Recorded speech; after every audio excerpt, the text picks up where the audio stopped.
guys are out.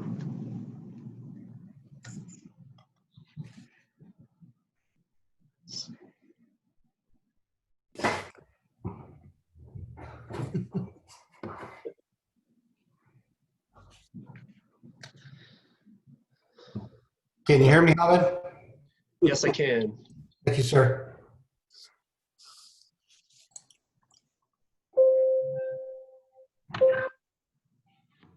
Let's see.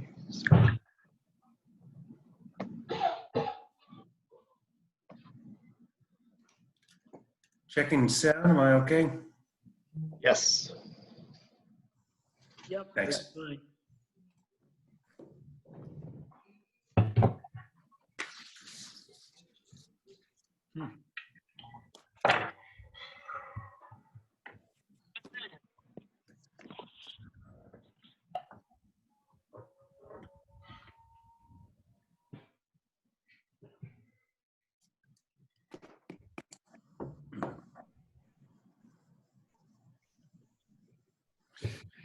Christy, when we opened the open session, we added one potential matter of litigation for the closed session item. I'll report that. Okay. For the benefit of Bill, Don, and Christy, not for the benefit of, but we need to schedule another special meeting of the board with Bill, and hopefully if we can get Steve. So sometime in the next week, if possible, maybe. Okay. So you can check that out for us. Did we need the 5 of us without Bill and then with Bill? Or I thought we needed the 5 without Bill, then Bill. Correct. Go ahead. Ideally, I think we ought to have the 5 of us first and then add Bill. We just weren't comfortable not having input from all 5 of us. Capiche? We can schedule a special meeting for the completion of the evaluation. Okay, cool. All right, so we have everybody on board. We ready to rumble? Gen 4. Raise your hand if you're not here. What? Okay. Does Christy have charge of this one? I'm sorry? Are you in charge of this? No, you are, Mr. Vice President. No. I mean the what's it called? The running the webinar. You'll call the open session to order. Okay, we are going to call the regular meeting to order at now 6:03.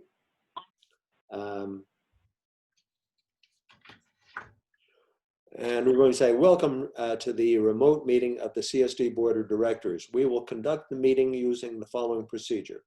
I will introduce the agenda item. A staff member will present the item.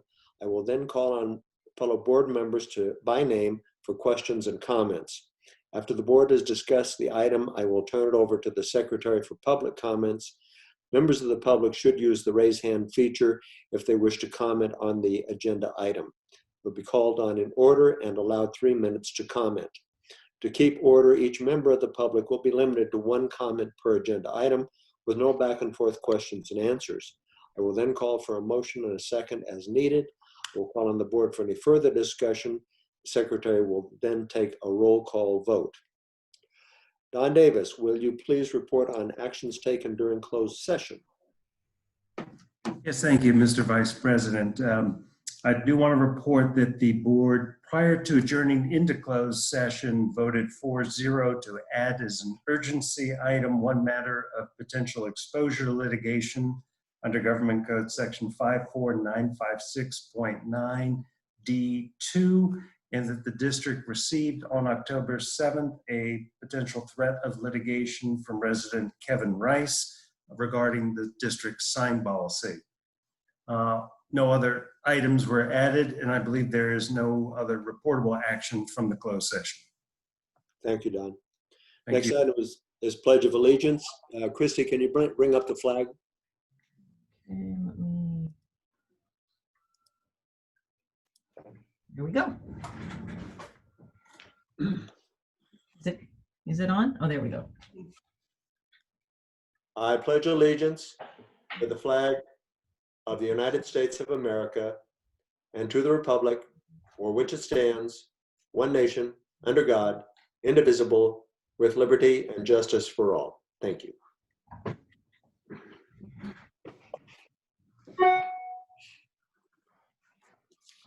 Item 7. Flag go away. I move Item the 7. agenda. Item 7, approval of the agenda. Is there a motion to approve the agenda? I move we approve the agenda. Second. Motion by Greg, second by Jane. Christy, please call the vote. Call the roll for the vote. Director Barron, Aye. Director Carlin, Aye. Director Hahn, Aye. Vice President Quinn. Aye. Motion carries unanimously. Item 8 is public comments on non-agenda items. Christy, can you read this? Members of the public may address the board on matters not listed on this agenda. The board cannot take action on any item that is not on the agenda. The board or staff may briefly respond to statements made or questions posed, or may ask questions for clarification. These items may also be referred to staff or scheduled on a future agenda. There will be a separate opportunity for public comment for each item on the agenda. And Director Quinn, I have 2 email comments that I received prior to the meeting. I will read those, and then we will take, let me find, Any others? yeah, I'm looking for my thing here. Here we go. Okay. The first is Jiva Freevert. Please read at the open agenda. Thanks. Number 1, fuel reduction updates by GM. Please address in GM remarks. Didn't see a report. 2, draft minutes regarding fuel reduction should have highlights since there was no written report. 3, election rules. Are there any restrictions as to why a sitting incumbent cannot make any public comments for their re-election? This has been asked before, but no reference to documentation has been provided. Would you please provide references that guide a board member seeking to keep their seat?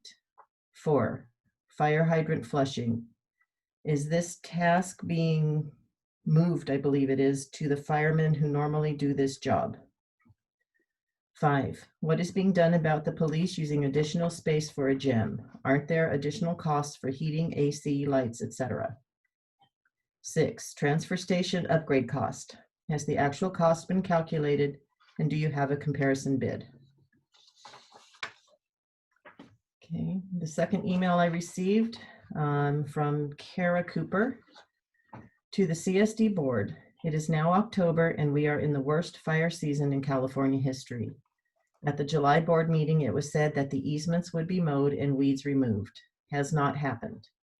You talk about fire safety and yet endanger the valley every day by not doing basic removal of weeds on easement and drainage easements. Why? I think you need to answer this. These weeds should be removed and maintained from June 1 to the end of the fire season. Again, why has this not happened? There are many cigarette filters along the side of the road and in the dry brush. Only time before a fire is started. I feel the CSD is uncaring and does not understand the true fire hazard. If the valley burns, then what? Also, I hope you plan on maintaining the front gate project once, I hope you plan on maintaining the front gate project once it is finished, otherwise it will be money wasted. If the drainage maintenance was anything like the maintenance on other drainage easements, it would have been a big factor in the flood at the gate. It is time to have a maintenance plan for all easements starting now. Thank you for your time, but please act. Okay, those are the emails I received. And it looks like I do not have any raised hands. I was wondering if Bill would like to comment on those last items from Kara Cooper. I can do that, Mr. Vice President. And I'm not trying to make excuses, but we have been challenged with our staffing and with COVID-19 restrictions to get folks out and do some of that mowing. And just a third challenge is the equipment that we have that has continued to break down. So we need to replace that. We need to be able to use our staff out in the fields, and that is part of the COVID restrictions that we've just recently loosened up on those some, so that hopefully helps. But our road staff right now is actually down 2 full-time positions, so it hasn't necessarily gotten better. The maintenance of the drainage down at the gate, and Daniel is on, but he and I walked that today in anticipation and kind of looking over what the project is and what we can be doing down there. And I agree with the comment of developing a continuous maintenance program for our drainage easements.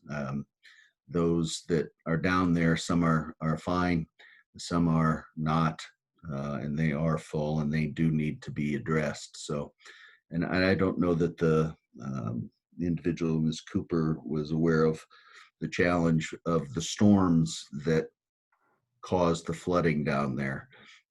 But the analysis was it was in the magnitude of a 1,000-year storm. So those pipes could have been fully opened and incapable of handling that kind of a storm. So we will continue to work down there and then expand. So Daniel and I have had that conversation already about putting something together for other drainage easements and pipes.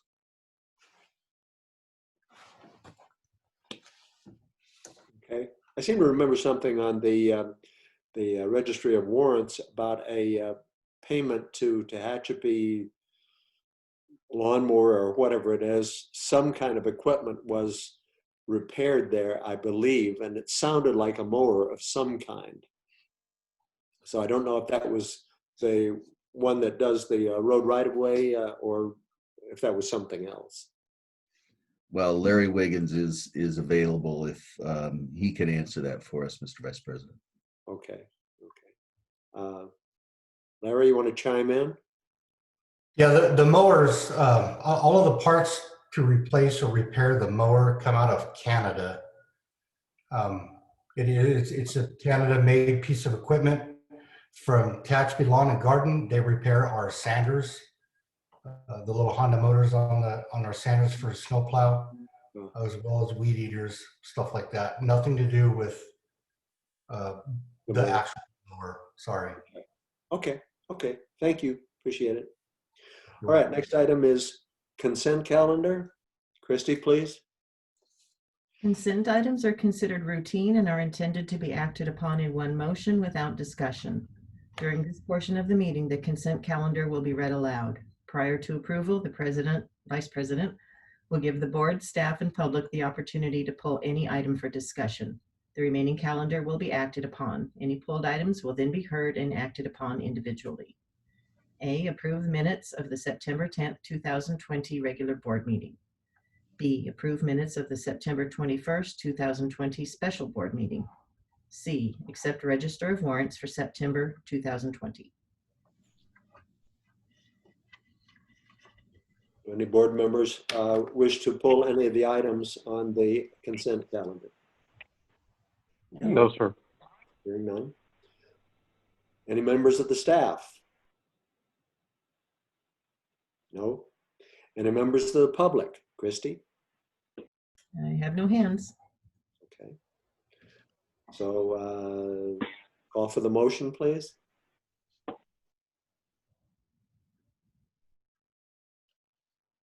I move to accept the consent calendar.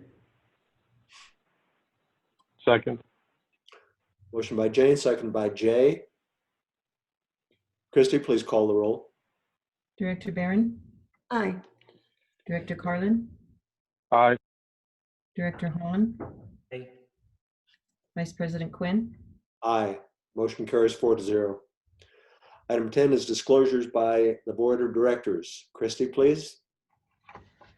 board members are asked to disclose any outside communications with individuals and organizations that have an action item on this agenda that pertains directly to them or their specific personal or private interests, and which communication is not included or disclosed in the agenda package, so that all interested persons have an equal opportunity to express and represent their interests. I I have, have none. None by Jay, none by Jane. Is that correct? correct. Correct. None, Greg? No, none. And I have none, thank you. The next item is action items, item 11A, to appoint citizen volunteers to the Disaster Preparedness Advisory Council. Mr. McEwen, please. Thank you, Mr. President. The Disaster Preparedness Advisory Council was formed in 1995 for the purpose of keeping the district's emergency operations plan up to date and to monitor district preparedness. The committee consists of 5 members and up to 3 alternates that are appointed by the board every year in October. Jeannie Taylor, Fiona Nelson, Joe Lombardi, and Phil Turok were appointed in 2020. Mr. Turok then withdrew and was replaced by Howard Krawitz. The district would like to thank outgoing members Jeannie Taylor, who has served since 2015 on the council, and Fiona Nelson, who has served since 2016, for all their work and their dedication. A call for volunteers was publicized through the social media, posted on the district website, and sent out in September water bills, and the response from the community was pretty amazing. Joe Lombardi and Howard Krawitz have expressed a desire to continue serving on the DPAC, and we were contacted by 14 other community members indicating their interest in serving. That's the biggest turnout I think we've ever had. Yeah. Since the board package was posted, Martin Hernandez has asked that his name be withdrawn from consideration. Everybody who expressed interest was invited to participate and attend this meeting, to introduce themselves to the board, answer questions if you have any, and talk about why they're interested in serving. So anybody out in the public who has put your name in, go ahead and put your raise hand button, and I'll call on you. And then after everyone who wants to speak is heard from, the board will take action to appoint 5 members and then up to 3 alternates. And so, okay, I've got Paul Paparella.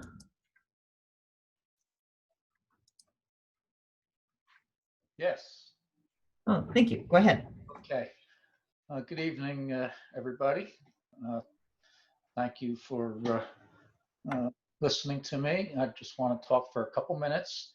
My wife and I moved here to Bear Valley Springs just 2 months ago, but we've been planning to move to California from New Jersey for at least 3 years to be near our family. I'm still working, but we do expect this to be our retirement home, and we plan to stay here for many years. I work as a civil engineer. I've been doing it for 38 years. I specialize in water systems, and I've been working for the same company since I started in 1982. And it's my knowledge of engineering and water systems where I believe I can help the committee. In my profession, we've addressed emergency planning, response, recovery, and mitigation for many years, especially regarding infrastructure. Throughout my career, I've been involved in helping our clients with the response and mitigation to various emergencies, preparing for, responding, and mitigating the risk of various emergencies. 9/11, when we realized that man-made threats can be more catastrophic than natural disasters. In 2003, we had a major blackout across much of the Northeast, which gave us some important lessons on interdependency between infrastructure systems. In 2012, we had Hurricane Sandy with extensive coastal flooding, and that put a lot of our infrastructure offline for a lot longer than people were prepared to handle. So we have a new perspective on resiliency. So from all of this, I understand that we learn from every event, and we're never done preparing for an emergency. The plans must be living documents. And I hope my experience could help the committee fulfill its mission. Thank you. Thank you, Paul. Who else, Christy? Can't hear you. Sorry, I was muted. Greg Matheson. Hi, like you said, my name is Greg Matheson. I appreciate this opportunity to present myself to you. As far as my background with Bear Valley Springs, my family has had a land and a home in the valley since 1982. I made it my permanent home not quite 2 years ago, and I absolutely love my life in the valley now. I enjoyed it as a visitor, but being a resident is a whole different story. I enjoy it so much, and I've taken advantage of so much of it over the years. It's my interest to start giving back and volunteering for positions in the valley. My personal history is I worked with the Los Angeles Police Department for over 33 years as a civilian employee in the crime laboratory. As an analyst all the way up to the laboratory director, and I'm used to dealing with both governments and a variety of different agencies. My direct involvement with emergency preparedness is not near as impressive as Paul sounds, but again, we bring different skill sets to the program. Throughout my career, I was very involved professionally and participate in several different professional organizations in all positions, including just attendees, board member, presidents of the organization, and I very much enjoy working with other people when it comes to dealing with a variety of topics. I recently reviewed the Disaster District Emergency Operations Plan, very, very long document, very extensive, impressive, and comprehensive. And I completely agree with Paul's comments that all of these things are living documents, and being able to participate in the ability to help maintain it and ensure that it meets the needs of the Valley is something I'm very interested in at this point, and I would like to be considered for. Thank you, Greg.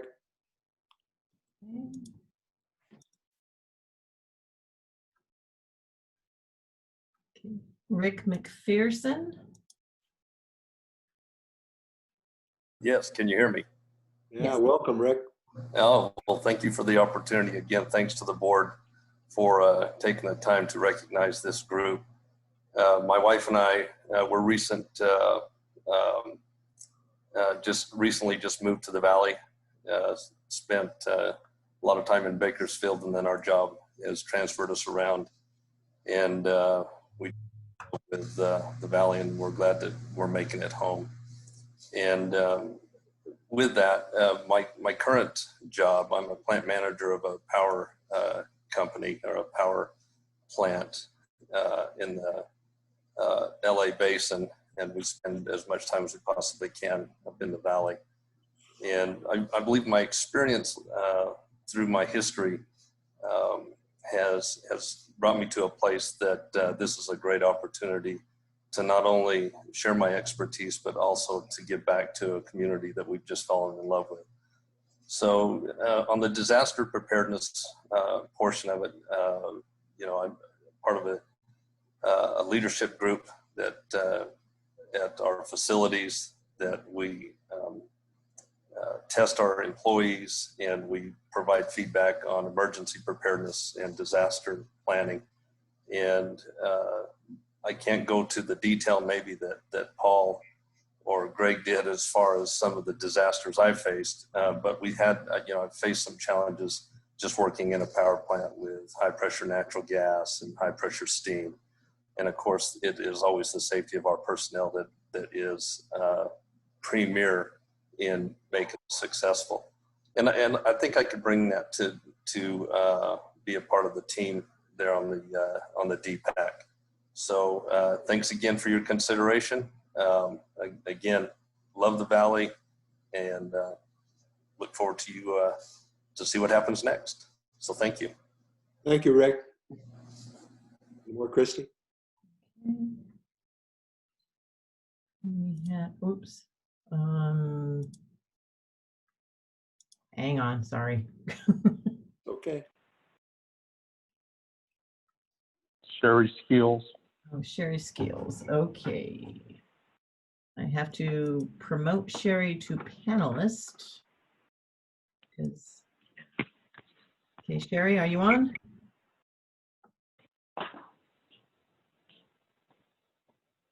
Sherry? She was dropped off. Yeah, I had to, she's in an older version of Zoom, so to allow her to talk, I needed to promote her, so she's in the panelist now. Sherry, you should be able to speak.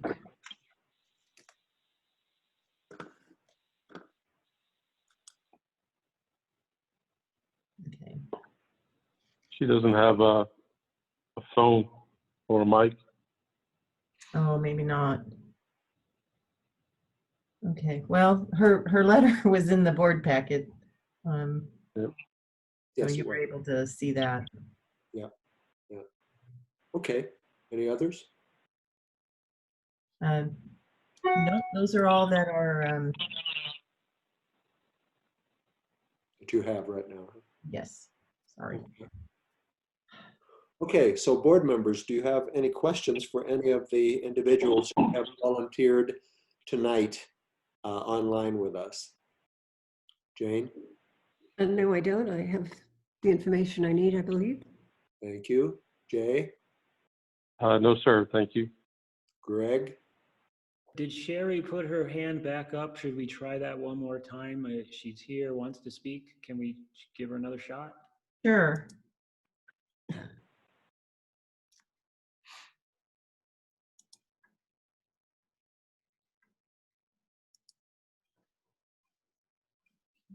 She still doesn't have a mic. Sherry?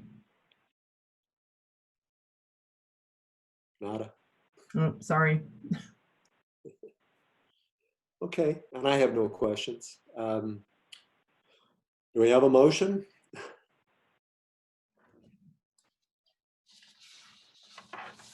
So the motion Sure. is up to 5 for the volunteers, and then up to 3 for the alternates. I'll go ahead and I move that the board of directors appoint Paul Perella, Greg Matheson, Rick McPherson, and Chevy Skills as citizen volunteers to the Disaster Preparedness Advisory Council, since they took the time to actually submit, as well as be present for questioning as well today. I don't have any alternatives, and I'll leave that to the other 2 board members to add to that if they like.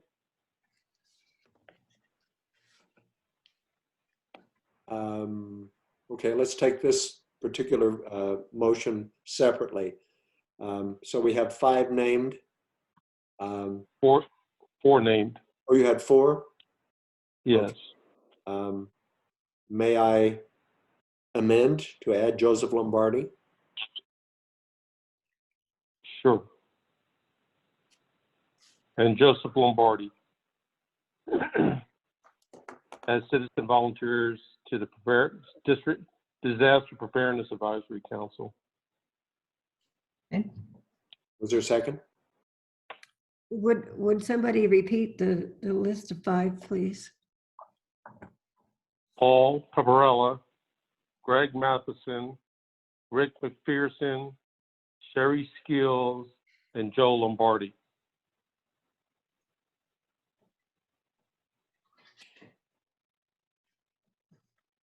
I'll second. Any public comments on the nominations? Let's see, I do have one hand raised. Tom Neisler. Okay, bring him in. Tom?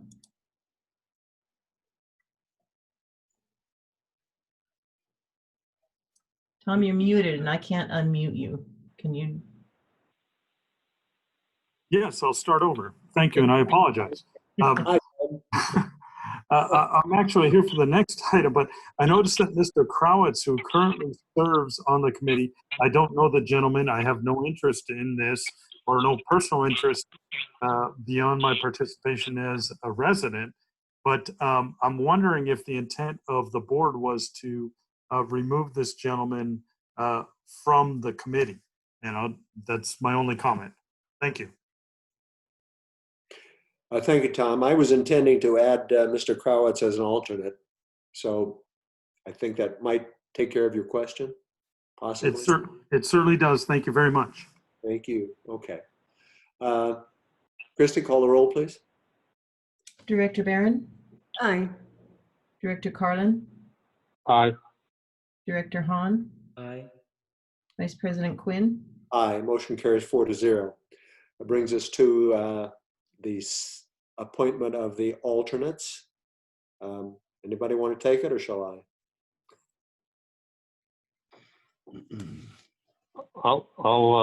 I'll take it. I move that the board of directors appoint Howard Kravitz as alternate citizen volunteer to the Disaster Preparedness Advisory Council. May I amend to add Robert Glazer and Mark Early? As noted. Okay. Your second? I'll second. Further comments from the public? Guessing none. Actually, Tom? Tom's back in. Okay. No, I wasn't. I apologize. I should have said previously, Tom Neisler, 3431-118 to identify myself. I apologize. Don't mean to interrupt. That's okay. We don't require that at our board. You got to come in more often, Tom. You get better at it. Okay, call the roll, please. Okay. Sorry, Director Barron. Aye. Director Carlin. Aye. Director Hahn. No. I'm sorry, no? That's correct. No. Okay. Vice President Quinn. Aye. Motion carries 31.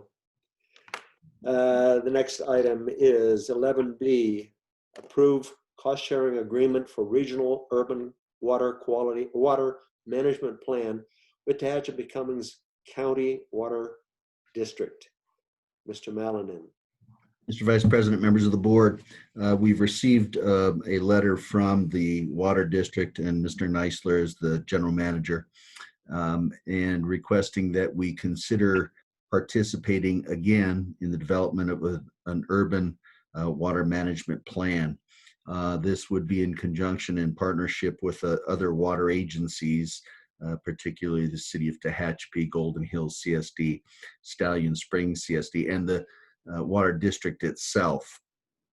This would be the third time that the Bear Valley CSD has participated in this kind of a plan. They are moving forward with getting someone to prepare the plan. This is to authorize our share of the costs. They have not yet been determined, but it is on the order of a 20%, estimated at this time at about $100,000. I would say for background, we were not as significant of a percentage last time. Back in 2016, we were the third largest. The only one smaller than us in contributions was Stallion Springs, but Golden Hills and Tehachapi and The water district was comparable, but they all paid a little bit more based on water usage and connections. So the Mr. Neisler is here. In the event there are any questions, it's recommended that you move forward to approve the cost sharing agreement and authorize its execution.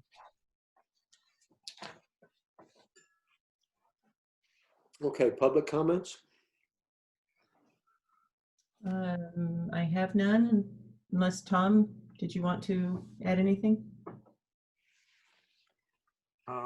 Thank you very much, Vice President Quinn and board. General Manager Malinan has outlined the proposal adequately. I'm happy to answer any questions the board may have. And I'm glad that you can't see my picture because I'm embarrassed by my Corona beard. All of the other participants far exceed me in facial hair. Thank you, Tom. Okay, board comments. Jane? Yes. Hi, Tom. I hope that this is an ultra-conservative estimate on the preparation of the plan. Most of the plan, or a lot of the plan, is boilerplate. A lot of the plan is templated by DWR. So the main costs are data collection and evaluation and presentation, right? Hello, Director Barron. It's good to see you again. Your comments are absolutely correct. However, there are some additional requirements in the 2020 update that we haven't had to address previously. Honestly, at 2015, we provided the same, my predecessors provided the same estimate of $100,000. The actual cost came in at about $56,000. So I believe your representation of the estimate being ultra conservative is correct, but I'm more than happy to come in under budget rather than over budget. We certainly can agree with that. Yes, I noticed that there are I believe six major changes in the 2020 plan. Oh, I know. The plan is still in draft form, and the DWR requested comments by September 28th. I don't know when their deadline for issuing the final plan is, but by your schedule, the consultants would have the final plan after selection of that consultant. Is that correct? Yes, ma'am, that would be correct. And I apologize for this short notice. We had no advance notice that they were going to issue these guidelines. We don't have any money in our budget. You don't have any money in your budget for this. We knew it was out there on the horizon, but DWR did not disclose any kind of preliminary indication that they would issue these guidelines. In my experience, they're not going to change dramatically from the draft guidelines. The reason being, they've got their plate full with Sigma and many other issues, and they just don't have the staff or the resources to be able to revise these significantly. So we're trying to get buy-in from our public water agency partners, establish some sort of a mechanism to approve participation in this project and move forward.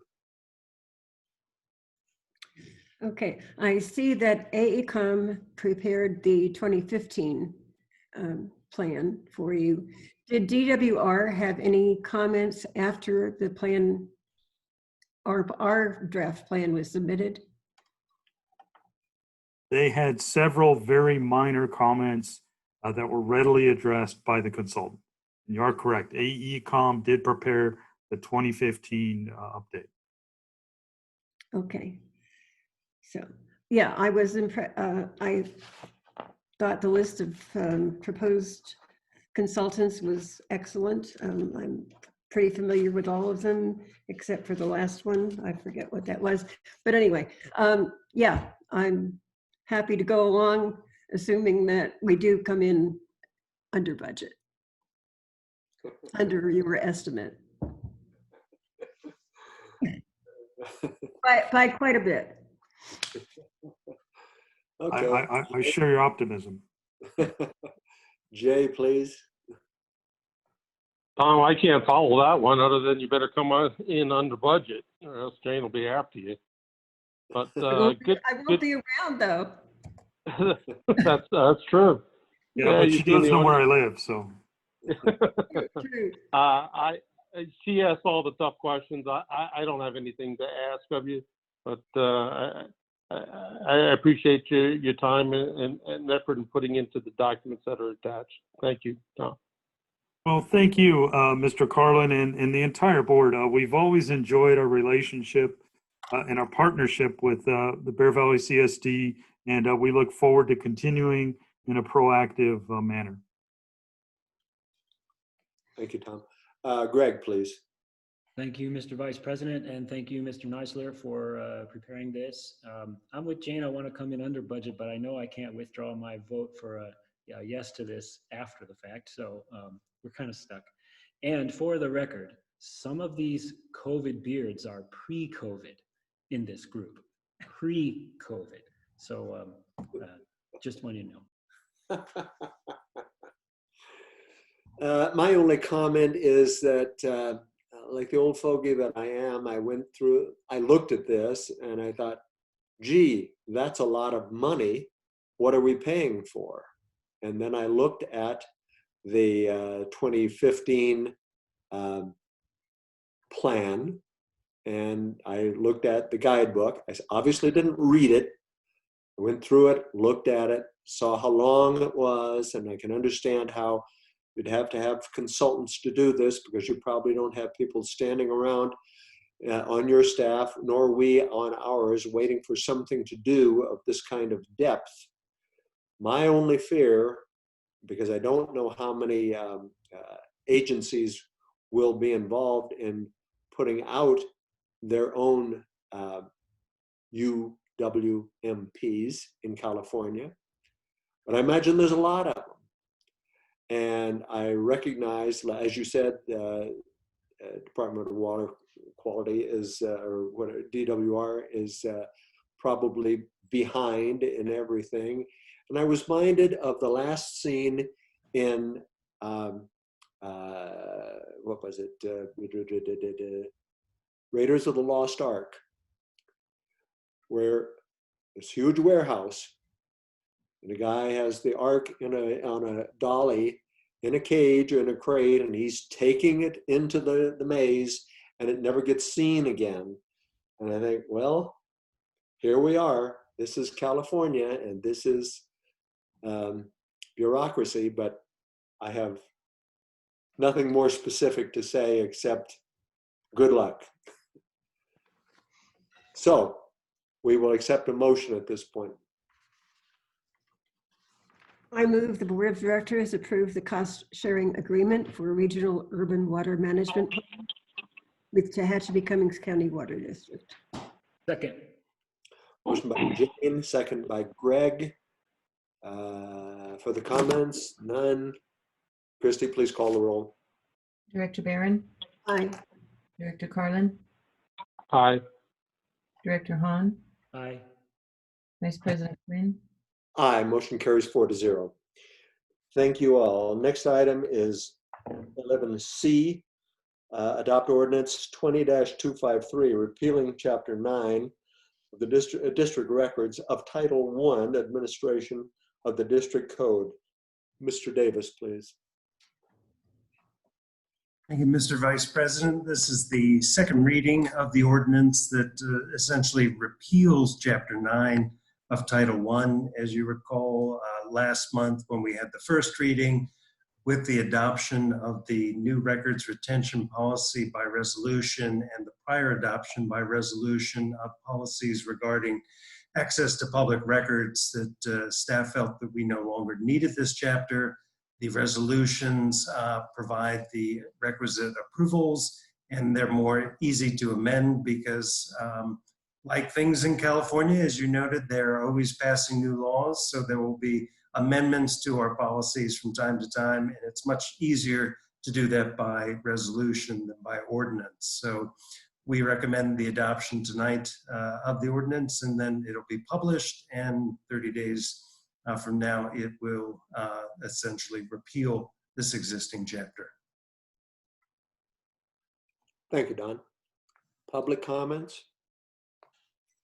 There are none. There are none. Board comments? Jane? I have none. Jay? No, sir. Gregory? Nothing. And I have none. Have a motion, please? Move the Board of Directors adopt ordinance 20-253 repealing Chapter 9, District Records of Title I, Administration of the District. Second. Motion by Greg, second by Jane. Christie, please call the roll. Director Barron, Aye. Director Carlin, Aye. Director Hahn, Aye.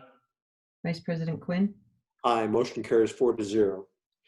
Next item is item 11D, authorize the general manager to execute various documents and agreements related to employee group health benefits through the district's insurance broker. Mr. Melanin. Mr. Vice President, members of the board, on an annual basis, as you know, we budget for and move forward with the provision of health insurance and other benefits to our employees. It is that time to move forward with a renewal, with open enrollment, and currently we have actually a not bad increase of only 4% for our health insurance programs, and we do have a base plan, and then employees at their cost may purchase a different plan if it costs more. Additionally, we have some other miscellaneous vision or dental type insurances.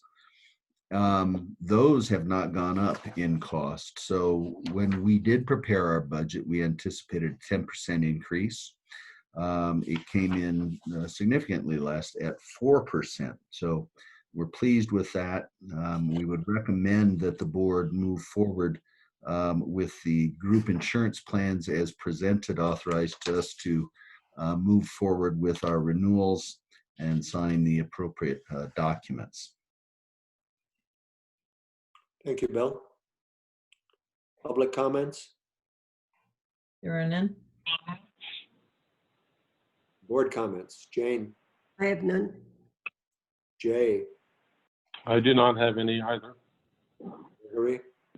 Fully in favor. I just want to understand why this comes before the board and is not just under the general manager's authority to execute without our approval.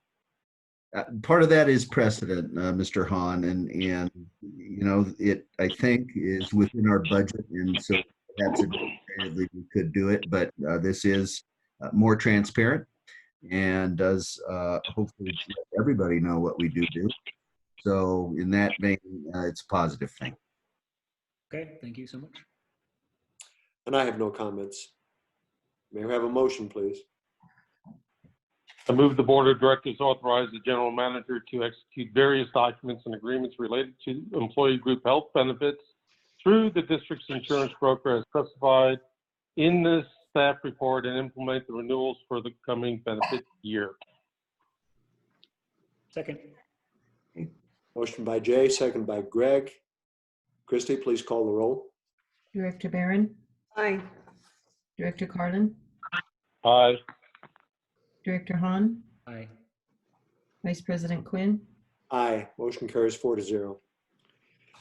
Moving on, item 11E, accept the monthly investment report as of August 31st, 2020. Mr. Jones. Thank you, Vice President Quinn. The monthly investment report shows the district's balances in its investment accounts as well as its operating accounts as of August 31st. Those balances include $6.2 million in its investment accounts and just over $72,000 in its operating accounts. And that's a total of $6,276,440. That is a decrease of $328,000 from the balances at the end of July, and that is just a result of normal operations.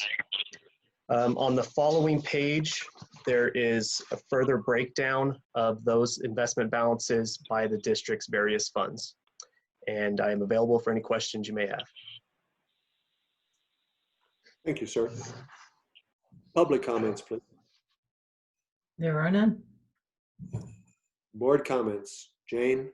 I have none, but except to say thank you, Hamed, for these many years that you've been here of this work. So, You're welcome. Jay? No comments. Thanks, Hamid, for your efforts. Greg? Ahmed, good. And I have no further comments. Christy, please call the roll. I need a motion. I move the Board of Directors to set the monthly investment report as of August 31st, 2020. second, Motion by Jay, second by Jane. Now, Christy, please call the roll. Director Barron, aye. Director Carlin, Aye. Director Hahn, Vice President Quinn, Aye. Motion carries 4-0. And that brings us to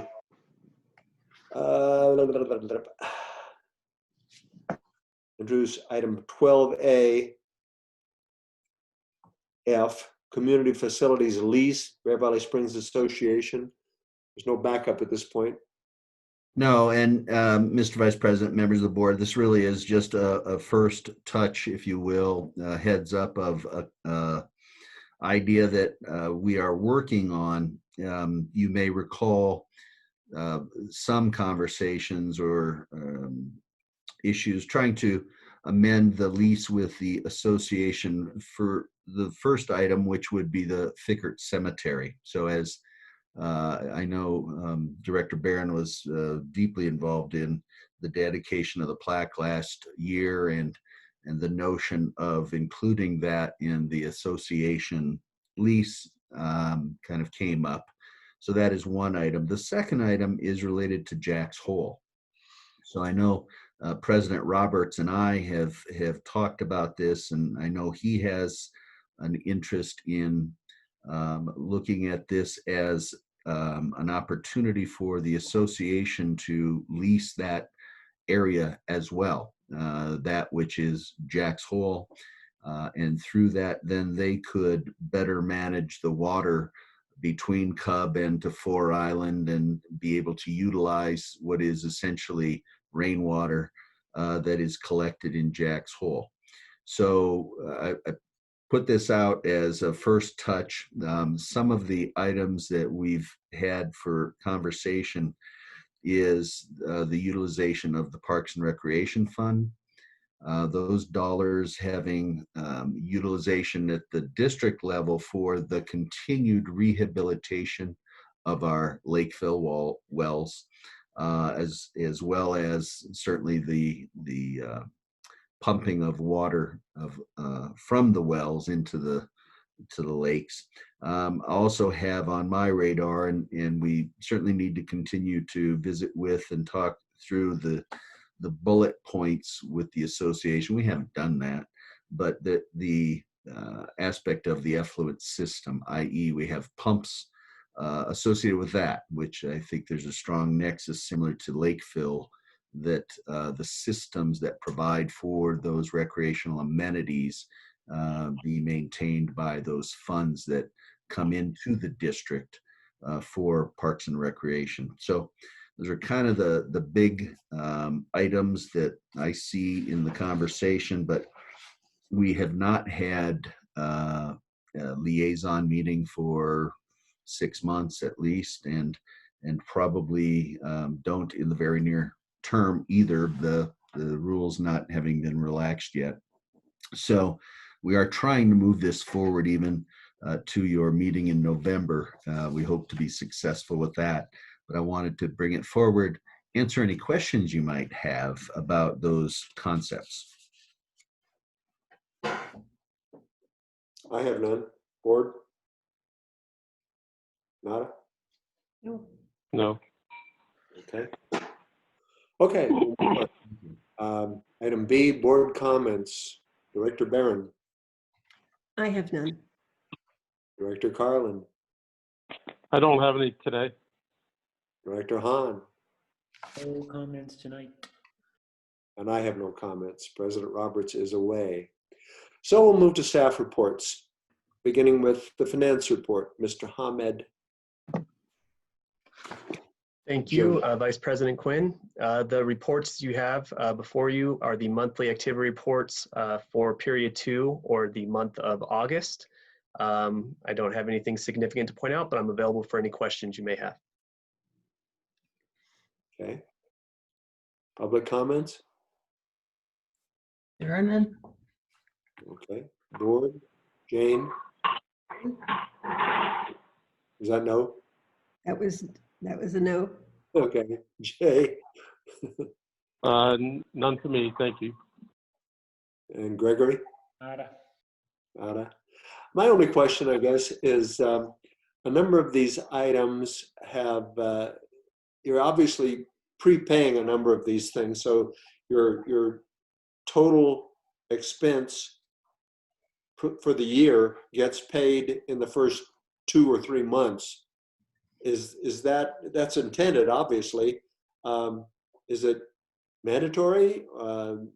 Is it okay to manage cash flow that way? Is there any reason not to do it by spreading it out more? Do you always get billed early in the year for the whole year, or what? Yeah, I can answer. There's certain things that we do get billed for the entire year in July. And so one example is that is the district's insurance for workers' comp, as well as its liability insurance. So that's a big chunk that we pay in July of each fiscal year. So yeah, when you would see that line item, it would look, like we pretty much used the entire budget already, but we wouldn't have any other expenses the rest of the year. One of the other ones off the top of my head would be our PERS cost. We pay, we have the choice of paying monthly to CalPERS for the UAL.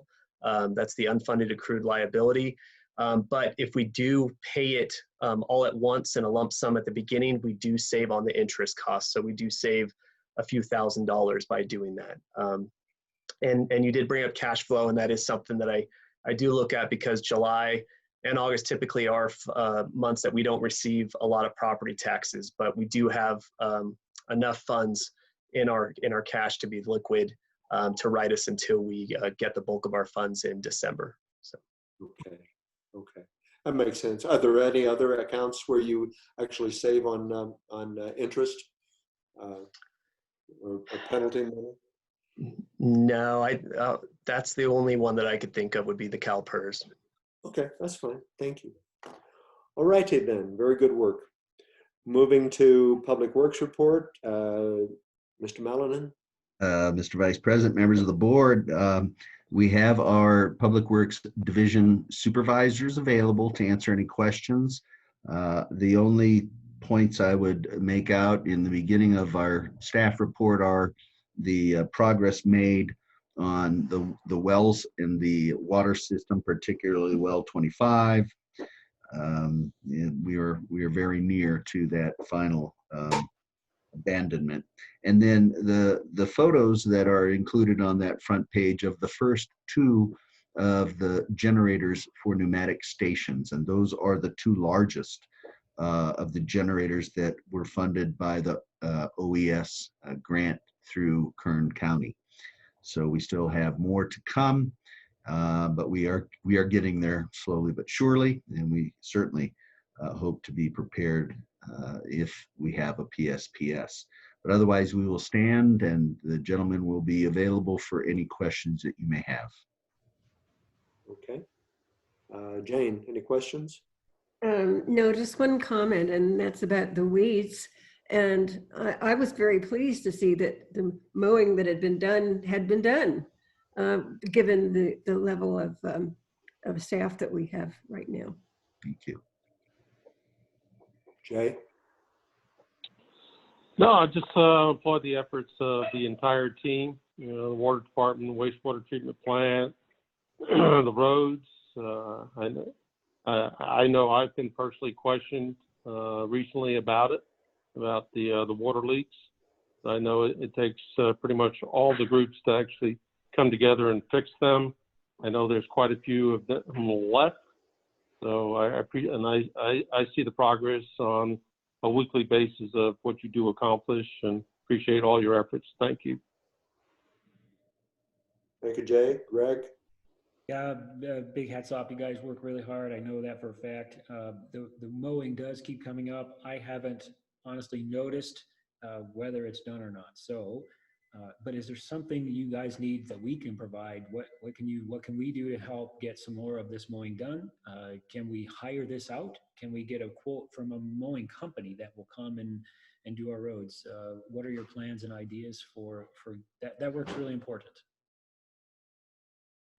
I'll refer that to Daniel if there's some feedback you have. Yeah, we're looking into getting a rental program for the mower. So maybe this season we can rent something, but pretty much the closest thing we found is Texas, where we can get some equipment. Yeah. So yeah, we can look into getting it contracted out. That's an option. It keeps coming up, so it's just one of those things we're going to have to figure out. And keep it up on the water leaks. I know you're out there all the time on the water. It seems to be like there's more leaks in the summertime when the sun's beating on the pavement, so hopefully that slows down a bit. Thanks, everyone. Thank you, Daniel. My comment, and I think this should be addressed more generally than just Will talking to individual property owners or board members, and that is complaints about the age of visible leaks in the roadway. You can see in social media that, well, this water has been running here for weeks now and we're losing a ton on water, and et cetera, et cetera, et cetera. And I think the real answer from that I got from Will is it's not a matter of how long the water's been running, but more accurately, how much volume there is at any given time. If you have a brand new leak and it's gushing, you might want to jump on that one rather than a very slow leak that's been going for a long time. Talk about the cost of water.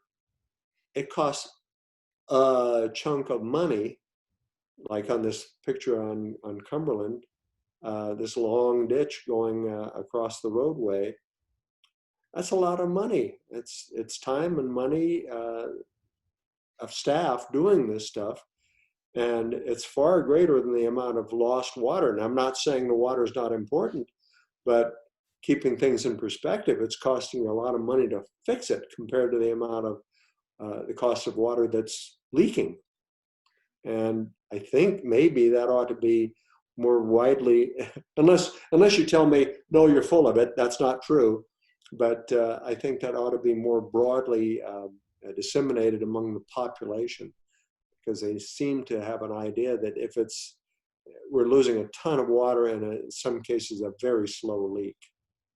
And Mr. Vice President, I appreciate that. And I think you may be on to a good idea of trying to explain that story. The one that comes to my mind real recently was we were making progress through our list, which we post online. The intent there is that people can see whether or not the CSD is aware of a particular leak. If it's on the list, we are aware, and we will put our efforts into getting everything on the list done. But in this particular case, I think there was a huge, and Will can talk about it, but a huge leak up on Skyline that cropped up early in the morning. We had plans to fix other things, and they've been doing a really good job of fixing leaks. And again, the bulk of them are the service laterals from the main to a meter. And those are the things that are giving out more often than the mains themselves. But set our whole schedule back because it was such a significant all hands on deck type of project. I hope I described that correctly, Will.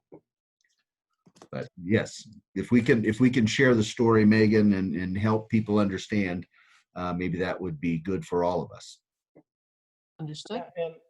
And if I can have a minute real quick, I just want to reiterate to everybody listening, that big long trench on Cumberland that you're seeing in the staff report photo there, it's obviously a complete service replacement, which is what we really strive to do out here. Just time doesn't always allow us, permit us to do that. One of the struggles we have, just if anybody was curious, and I won't take up too much of the time, is a lot of these service lines have no shut-off valve off of the main line, no saddle. It's a direct tap. So that's the real time-consuming part.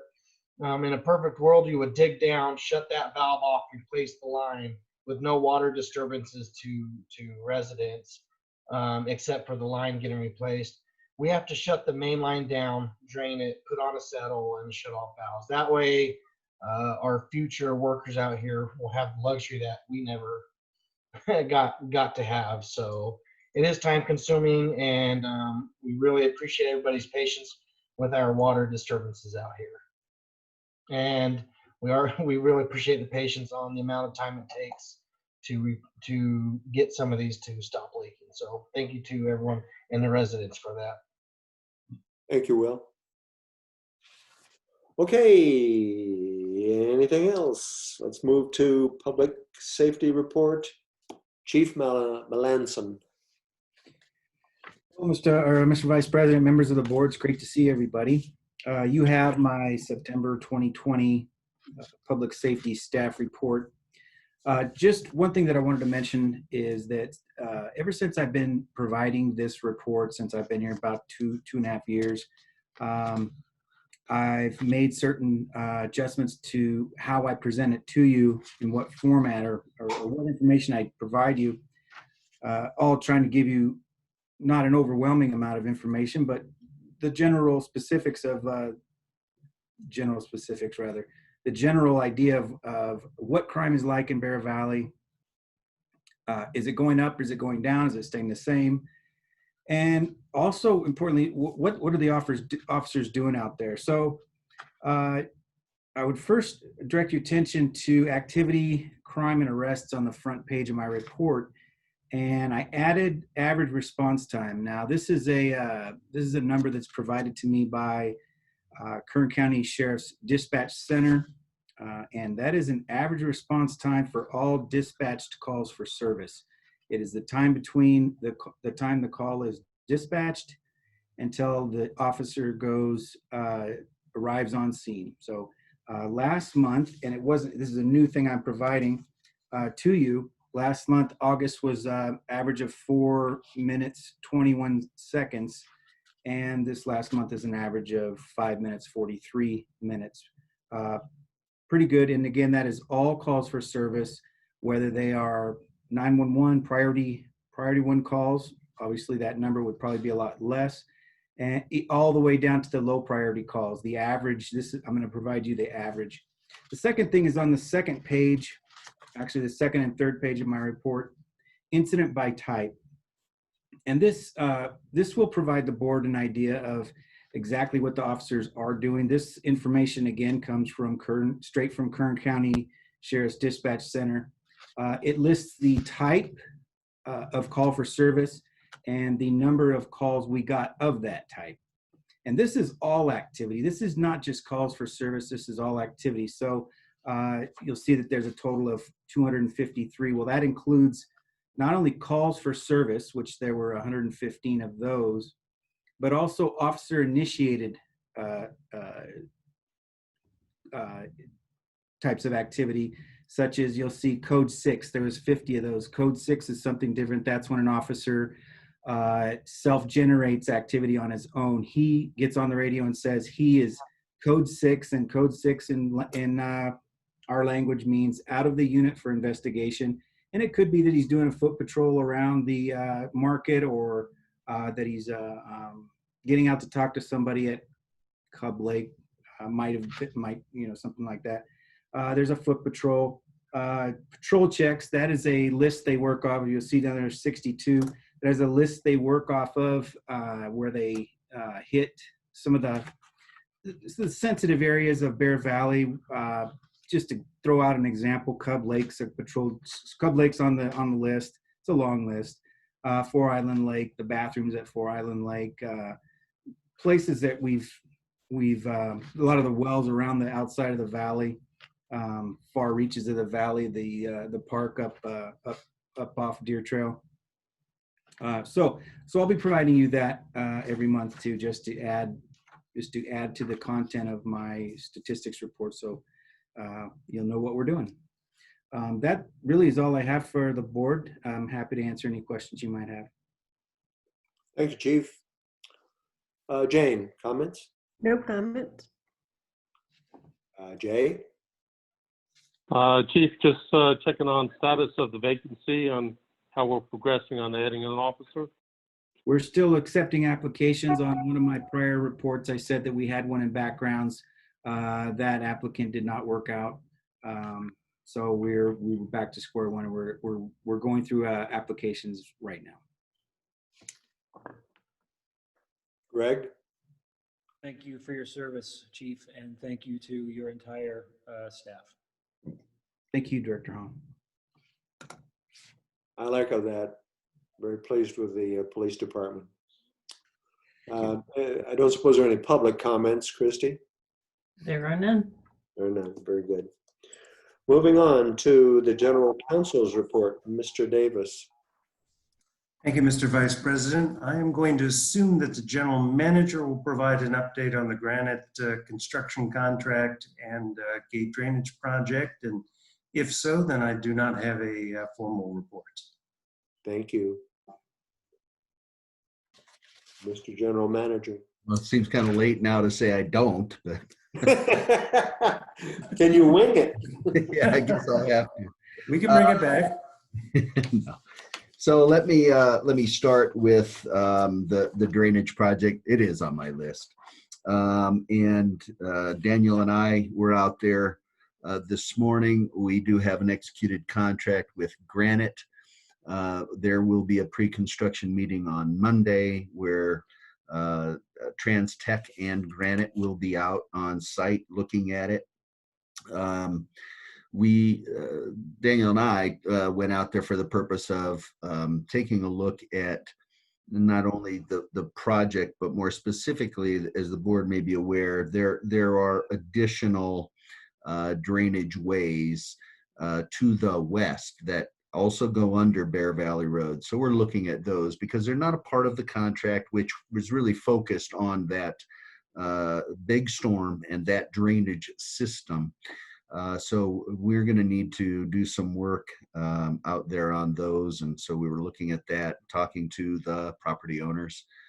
So that's part of what I'm doing so that we can get in there and do work as a district. If there's any way we can squeeze it into what the board's approved with Granite, we can try that. But otherwise, we do recognize, as I think mentioned earlier, the importance of maintaining these drainage ways and these pipes. And so this may be the first of a long effort to get back into that. But hopefully people will recognize, that is just another part of the maintenance obligations the district has with limited resources. So, we all in this community are going to have to kind of reckon with where we're putting those dollars and what amount of dollars we have to do what with. I think everything is moving along pretty well. So if there's any questions about that in particular, I'd be glad to address them now. If not, I can move on. I also had the Cal Fire fuel reduction grant on my list. As hopefully the board has seen, as well as our community, we've done outreach through our newsletter.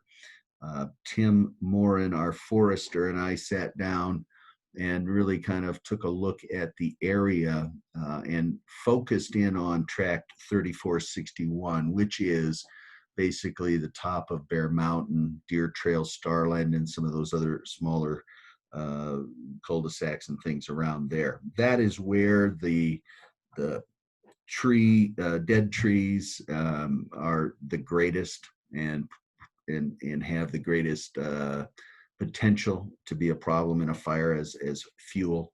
So we really kind of use the boundaries of that tract to try to help everyone understand if they're in or they're out, because most everyone knows what their tract number is. And certainly we are getting interest from folks who aren't in 3461, wondering when we might get around to them.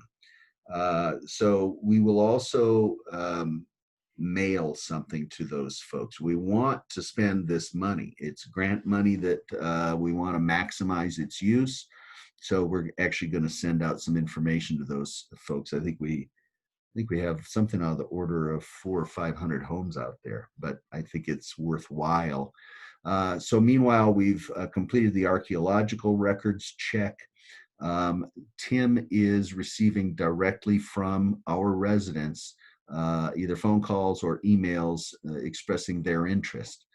So part of the process is we have to go through the CEQA compliance. And so essentially a property owner who is in that area, that's our criteria, but the state criteria has a form that must be filled out, must be filled by a registered forester like Tim Morin. And so we are collecting those. Meanwhile, we're preparing an RFP that I hope you will see at your November meeting, where we will have a logger selected to begin work. So there are some larger properties up there that could be a real bang for the buck, if you will, where we can get a logger in there and knock out 10, 20, 40 acres of an estimated 300 at one fell swoop. So we are hopeful that those folks are coming forward, because most likely they have the most dead trees. One of the things that we are also exploring in the concept of hauling out the logs, which really don't have a whole lot of commercial value. We may be able to chip them, and that may have some use as chipped trees. But I'm really more excited about exploring the use of what's called an air curtain. And Megan had posted a short video of what they do, but essentially they are an incinerator that handles logs, and they are used in logging operations. If we were able to use that, and the permitting process and the pros and cons of it aside for a moment, but conceptually, if we were able to use that, we would save, I think, a bulk of our contract is for the logger to haul the things out. If we didn't have to haul them, we could do more. And then if that does work, and that air curtain equipment could then be relocated down by our corp yard to handle our green waste, then maybe in the future we could avoid having that hauled out as well. So those are kinds of the things that are going on right now. We are collecting the input and preparing a request for proposals. That was Jiva's question also. I don't have really a response about the minutes. So item 2, I'm going to skip over and I'm going to go down with Jiva's comments at this point, Mr. Vice President. The incumbent comments, I don't have anything on that. Item 4 is about hydrant flushing and some reference to the fire department. In our public works report, you'll note that the water department or division has in fact been out there continuing to do flushing on our system. So I don't know, Will, if there's something I'm not aware of that somehow involves the fire department. Yeah, I can just let everybody know the fire department does not flush our system through the fire hydrants. What they do is they do inspections, and they will go to each shift will take on a certain area or something along those lines, and they don't even take the caps off the hydrant. They simply open up the top of it, make sure they have water flowing, and then shut it down. They that do is- fire flow tests on them? No, we do not. Do No. they? No, they don't do any hydrant maintenance in our system at all. So, Okay. yeah. Thank you. Mhm. The next question was, Can I step in here for a moment? of course, sir. Regarding Will's comment. Yeah. Some years ago, and it's probably maybe 5 years ago now, the fire department was definitely, we have a fire hydrant at the corner of our property, and the fire department was definitely bleeding that fire hydrant, and for a day after that, our water ran very dirty. So I don't know when they stopped doing it, but at that time they were doing it. Yeah. I can tell you in the time I've been here, they do, to the best of my knowledge, they do not take the caps off and literally flush the hydrants out. They just make sure they open and close from the top valve. Okay. Well, yeah. Something changed at some point, but that's okay. Yeah. Okay, Bill. The next question from Jiva was about the police department using space for a gym. And I would tell you, board, that I did go down there. I took a look at the space that is being utilized. It is a relatively small space. I'm going to say about the size of my office. You may be familiar with it. It is where the mail boxes are. So it's not being used for that any longer. All of the equipment in there has been donated or is personally owned. So the district hasn't done anything. And so I'm supportive of them having that as an available area for some exercise. They only use it off time. And so at this point, I don't see any problems with it. Relative to any additional costs, I think they're de minimis in the big scheme of things. So her last question was regarding transfer station costs and comparable bid. I'll go backwards, which is we don't have a comparable bid, and we are finalizing the costs, and there are still some coming in. So I think in general, my sense is it's going to be slightly above what had been estimated at about a $325 or budgeted at about a $325,000 project. I think it's coming in a little bit more than that, but we don't have a comparable bid for that work. Other items of mine on COVID-19, as the board knows, we are now on a weekly phone call amongst all the city managers in Kern County and the Emergency Operations Center for Kern. And it appears we should be probably by next week, hopefully, getting a downgrade in our status. There are 4 tiers, we being in the most severe restrictive tier. They have metrics that the state uses that can get you into a lower restrictive tier. It looks like we would see that. The upshot is there would be allowed indoor dining at a 25% of capacity level. When you get to the next one, I think they go to 50% and so on. But it is a positive thing that the ratios and the statistics in Kern County are getting better, so that hopefully we can get to normal again and sooner than later. Those were the items that I was going to address with the board. I would answer any questions you might have otherwise. Okay, Jane, anything for Bill? Well, yeah, it just occurred to me. With respect to our COVID-19 status, yes, does that have anything to do with the testing? Yes, it does. And by testing, you mean of the individuals and the residents of Kern County? Yes.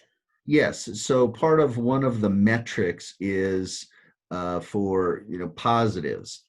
And so there is, and I don't know from the health department how much of a push there may be, but you can, I think, recognize that the more that people get tested, the lower that ratio becomes which is better for the metrics in the system that the state has us under.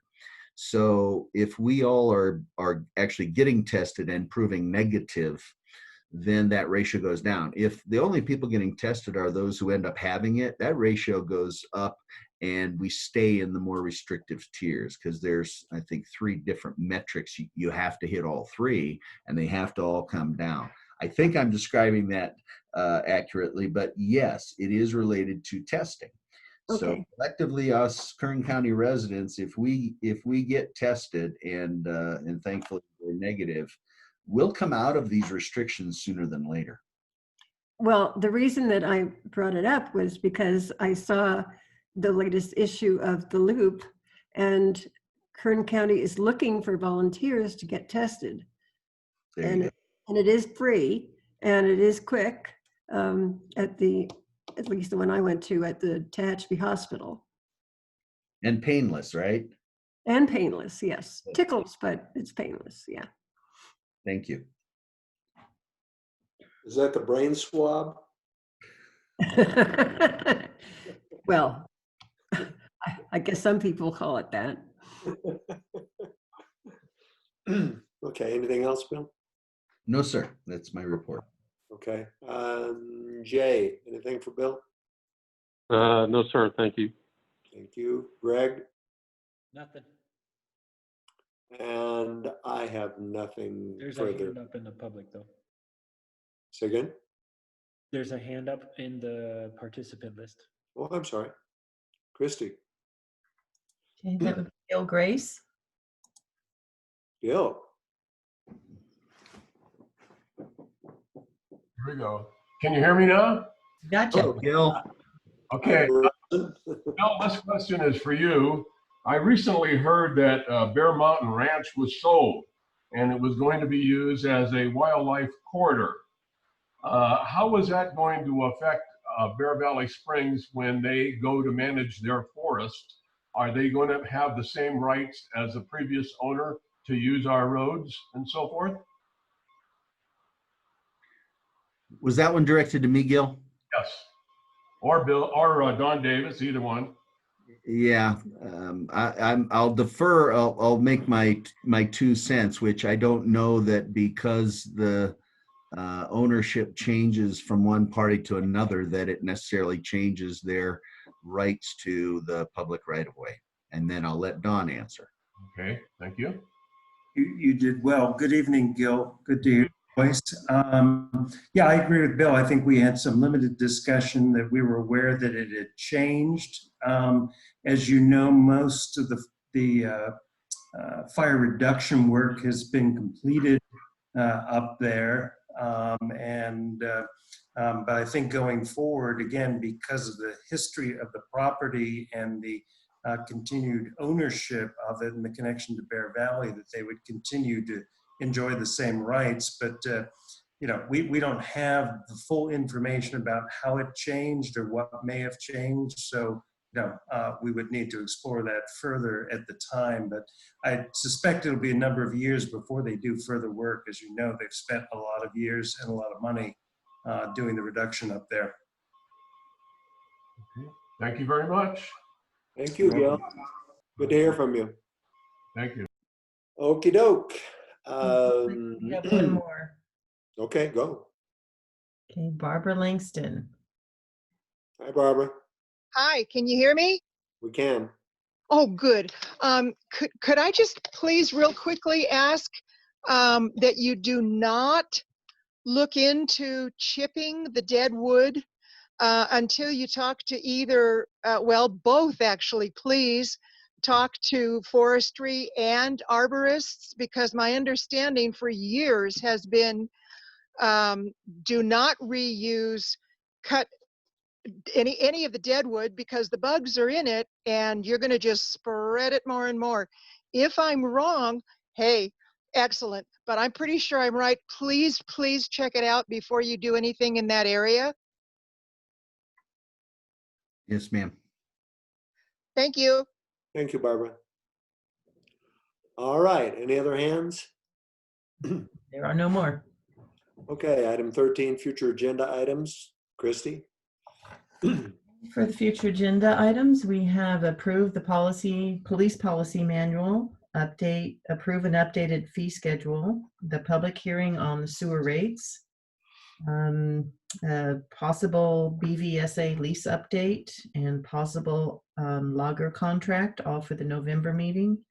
And then we will schedule a special meeting for the general manager's performance review. Very good. If anybody has any further comments, this is the time to say it. There being no further business, this meeting is adjourned. The next regularly scheduled meeting of the Board of Directors is November 12th, 2020. Thank you all for joining us tonight. Thank you. Good night. Good night, all. Good night, everyone. Night. Right.